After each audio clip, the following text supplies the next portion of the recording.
Chase Thomas podcast. My nephew needs me to record. See, I already hate it. I hate it. All right, we're back here on the Chase Thomas podcast, where I am now joined by old friend of this great program and one of my favorite Major League Baseball writers. He runs a fantastic Baltimore Orioles site that you should go check out today if you are not already at baltimorebaseball.com. Rich Dubroff is here. Rich, good evening, sir. How are you? I'm great, Chase. How are you doing? I'm doing pretty well. It's the baseball season. It's amazing that how quickly it disappears. You know, it's gonna be playoff time before you know it. It still doesn't feel like it's close to playoff time here in East Tennessee. It's very hot, very warm, Rich, but it'll be here before you know it. But your team that you cover day in, day out over there at the Baltimore Orioles, I wrote about them last week at sportsrenaissanceman.com and kind of like wrapping my head around what you would say to Orioles fans right now, because I was thinking about different teams across Major League Baseball, and I think Baltimore Orioles fans probably deserve the biggest just arm around the shoulder, hey, it's going to be all right, because even though the AL is what it is in terms of just so many teams still being in the playoff mix because so many AL teams have just not had the season they expected, the Orioles are in that weird spot if you're a fan where, yeah, you could make the playoffs, but it's the young guys, right? Like that's the part where you're just, how are we supposed to feel about this team? How are we supposed to feel about this future? We played the long game here, and we have such big questions about Gunnar Henderson long term. We don't know about Jackson Holiday. Adley Rutschman gone to a division rival, and you're just like, what are we actually doing now? What was all this for? What would you tell Orioles fans right now? I would tell Orioles fans right now that that their skepticism is justified. It's only because the entire American League is pretty mediocre this year that they're even in the playoff position. I think that it's very, very possible that a team with an under 500 record wins both the American League East and gets the West. Sorry, American League West with Houston and Texas, and you'll have an under 500 team with the final wild card position. That's that's not great. That's not great for baseball. And you're going to have some teams in the postseason who aren't very good. And with the Orioles, I guess they can just Orioles fans can just say, why not us? I mean, if all these teams haven't played well, why can't the Orioles get on a roll the last 5 weeks? But that kind of speaks to it, right? It's like it's one thing that if they get on a roll, but if you're a fan, you're like, I don't really care about the playoffs as much as I care about the young core not looking like the young core we had hoped and bet on, right? Like that's the bigger piece of the pie here that I don't know what you do here. Well, what you do is you see how the last 5 weeks of the season plays out. If Gunnar Henderson and Jackson Holiday and Colton Cowser play really well, then, or a couple of them play really well, then maybe you have something to hang your hat on. If not, then you have to think about it at the end. At the end of the season, think about what you're going to do. They made an interesting trade. You referred to trading Adley Rutschman. Well, with Adley Rutschman, they got 4 really good prospects from the Boston Red Sox organization. Now that you're going to have to wait till 2028 or 2029 or maybe 2030 to evaluate this trade. But it's a very interesting team to cover because there's not an easy way to describe them. You can't say, well, they're an up-and-coming team right now. Well, they had 2 playoff years and didn't win a game in either of those playoffs. They had a really disappointing year last year. They thought they addressed some of the holes in the offseason. Well, they did with Pete Alonso, but most of the other players haven't played very well. So it's going to be an interesting offseason, and then you're faced with the uncertainties of labor in 2027. So enjoy these last 5 weeks, and maybe the Orioles can make something of themselves. Did you see this kind of season coming for Baltimore? I kept saying to everybody, I thought they weren't going to be great and they weren't going to be terrible. They're a little worse than I thought. I thought that they would be a contender for the last playoff spot, which they are, but I thought that they'd have, a few more wins. I thought that they'd win in the 83, 84, 85 game range, which they still could if they got really, hot. But I didn't see, I didn't see the mediocrity or worse in the American League like this coming, not at all. Who's the bigger long-term worry if you're Mike Elias? Gunnar Henderson or Jackson Holliday? Gunnar Henderson, I think, because I think you look at Jackson Holliday and he is only 22 years old. He had a terrific July, just a terrific July. I was just looking up his stats a little while ago, and he's had a terrible August, and I think he's going to be fine. He may not be as good as everybody thought. You always think, well, the overall number one pick should be, a future Hall of Famer, but that doesn't work out. But I think he's going to be fine. Henderson, it's inexplicable what's happened with him. If everybody knew what happened with him, they'd be able to fix it. But he went from, a great rookie year, 2023, also really good in 2024, and then he fell back in 2025, though he was okay, had some injuries. And then this year, it's just not been very good at all. You think, well, he's going to get started.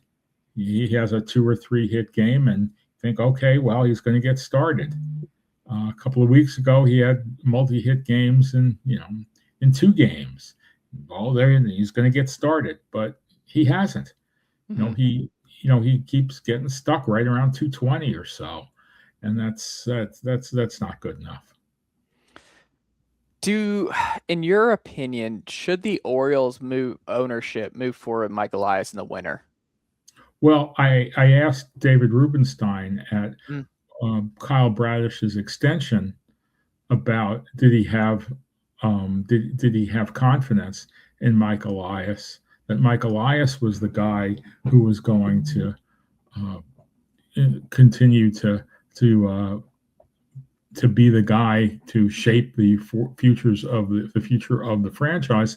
And he said, yes, he had huge confidence in Elias. He said, no question about it, that he was very pleased with Elias's work. So I don't think that there's a high possibility of Mike Elias getting let go. I think that they're committed to Mike Elias. Sure, things can change, but they're still a contending team. They made moves. It was obvious that they weren't going to be able to sign Rutschman for the long term, so they moved on, and we'll see what Elias is able to do in this truncated offseason, or what's likely to be this truncated offseason. How long do you think they've kind of had it known? Because I didn't think about the just not being able to pay Adley Rutschman. Like, how long has that just been kind of looming in Baltimore that he was not long term for this team? Not very long. I mean, I think the Orioles are very, very secretive. They're very, very private. You don't hear a lot of leaks. When they signed Shane Baz and Samuel Basallo and Kyle Bradish to long-term contracts, you didn't hear about them. Bradish just came out of nowhere. So they've talked to Adley for years on and off, talked to Henderson, of course, but they felt that they couldn't get the right deal. I thought that they should. I didn't think that they were going to trade him. I didn't think they should trade him. but they did. They felt that this was too good an offer from the Red Sox to pass up, too good an offer for the future, and that holding on to him wouldn't necessarily enhance their playoff chances. After all, they were 54 and 58 at the time he was dealt. They're 9 and 10 since. Mm-hmm. But if everything was so great with Rutschman and Taylor Ward and Tyler Wells and Dean Kramer, then they would have held tight and maybe added something to the team. But it was obvious the team wasn't really going anywhere with the group that was presently constituted. What do you think internally is the new timeline to get back to real contention for this group? Next year. I think that's they think that they can contend next year. What they have assembled is a really good group of pitching prospects. Mm-hmm. Not many of them are their own, but they acquired a whole bunch. They've acquired a whole bunch. They acquired two really good pitching prospects from the Red Sox. They acquired a good pitching prospect last year for in the Boston Bateman in the trade for Ryan O'Hearn and Ramon Laureano. They got another pitching prospect, Michael Fred, originally one of theirs, for Tyler Wells. He was sent originally to the Rays for Shane Baz. So they've gotten a bunch, and they have a few of their own.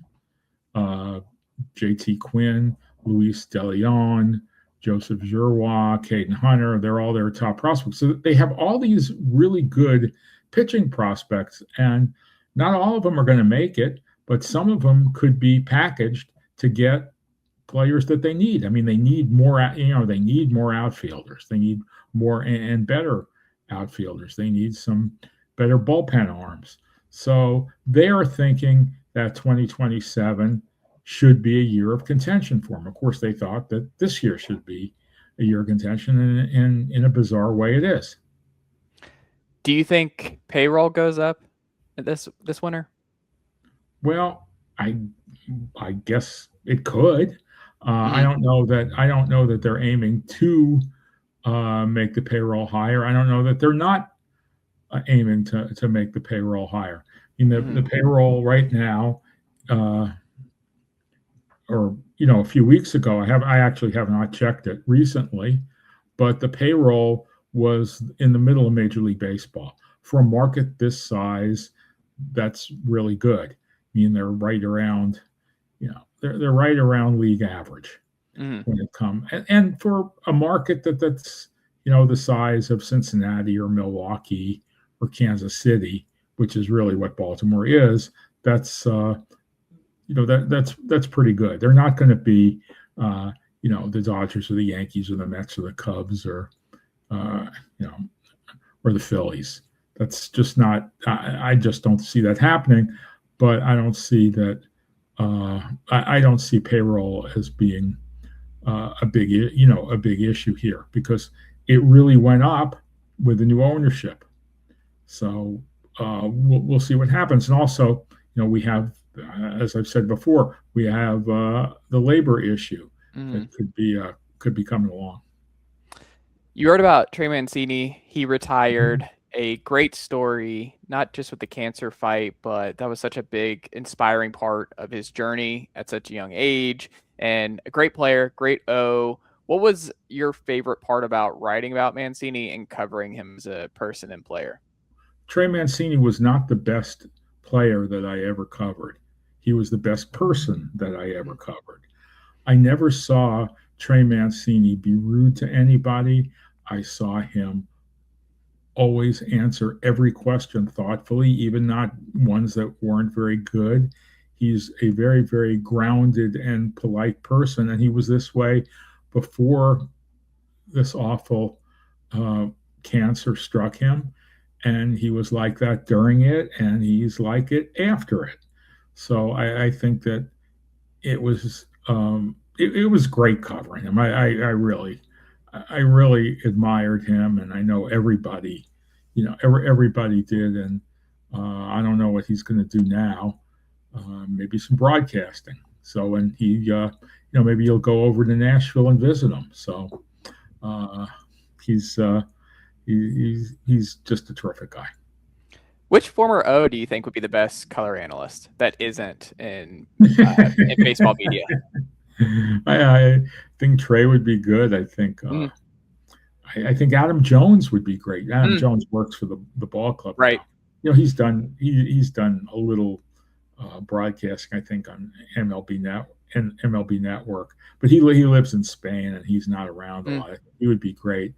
And Buck Showalter, who's done broadcasting, he would be great. Darren, it's funny, Darren O'Day, who pitched for the Orioles, is now an analyst for the Atlanta Braves, and does a really good job. They had a lot of in that last group of players, they had a lot of really very smart guys. I know J.J. Hardy wouldn't necessarily be a great color analyst, but he was a really smart guy and a good guy to talk to. And so was Matt. So was Matt Wieters. I'm not saying they would be guys who would be great color analysts or would even want to be, but I think they would. The Orioles have some really good former players, Ben McDonald and Jim Palmer, who are excellent at their job. Ben McDonald is great, and I mean him being able to do college too. The College World Series, I don't know if you saw any of his work when they were doing the live feed during the College World Series with North Carolina and Oklahoma. He's taking stats, like they're on the broadcast and he's got his scorebook and doing it like while it's all going on. He's just a pro. Ben McDonald is a pro broadcaster. Well, it's interesting because I remember him as a player, and you never in a million years would have thought Ben McDonald was going to be a great broadcaster. But now he works very, very hard at it, and he is a professional broadcaster, and probably does 110 or 120 games if you combine the Orioles and college. So that's how he makes it. That's how he makes his living, and I know how prepared he is. When you look at how this team's been managed this year, do you think that factors in to just where they're at? Because that's always one of the hardest things to read in baseball is how much the manager factors in. How much do you think that's mattered in how the Orioles season has gone in terms of underperformance? Not much. I think that I think Craig Albarnez was going to be basically given a pass this year. And then I think he's done a really good job at running the bullpen the last couple of months, because their closer Ryan Helsley has been out, and then they traded Tyler Wells on trade deadline day, and they've really gone without an established closer. They're hoping to get Felix Bautista back in the next few weeks, but I think Albarnez has done really well at that. But I think that is it his fault that Gunnar Henderson has underperformed, or Colton Cowser? I mean, he's playing with the players that he's been given, and I don't think that there's going to be any huge criticism of his work. We'll get you out on this. Mike Elias comes to you and he's like, Rich. He won't. Theoretically, for this thought exercise, sure. He comes to you and he says, I need your insight. I got to sign one guy to make sure that we're contending in 2027, or trade for one guy. Who do I go after? Who is it for you? Who is it? It's funny. Every time I've given that answer over the years, they've always turned out horribly. Oh, no. In 2018, I said, well, if I could pick one free agent, it would be Alex Cobb. Oh, And then they picked Alex. They signed Alex Cobb, and it didn't work out real well. So I think they need to. I'm not going to say individual players right now, but I think they need to get two good athletic outfielders who can field well, run well, and hit well, and they need some bullpen pieces. I think their starters look to be okay. I hope they bring back Trevor Rogers. That would be good. But I think overall, they have Shane Baz, whose record at 4.14 is terribly deceiving. He's really been a hard luck loser. Kyle Bradish has pitched well. Rogers pitched well. Brandon Young has done a good job, and they have all these prospects in the minors who may be able to come up next year. So at least there's something interesting out there. Hey, I love it. Well, Rich, what can the good folks check out from you and the team over at BaltimoreBaseball.com this week? Well, I'll be heading to St. Louis tomorrow morning for the series with the Cardinals. So we have that. We'll have a minor league update. One of the players I mentioned, an interview with the Boston Bateman, who's who's with Frederick right now, and who's ranked number 11 in MLB Pipeline, number 10 in Baseball America. We'll have that for tomorrow morning. I love it. Rich, keep up the great work, and it's always great checking in, sir. Okay, my pleasure. Thanks for having me, Chase. Nicely done, nephew. The Chase Thomas Podcast. Hell yeah.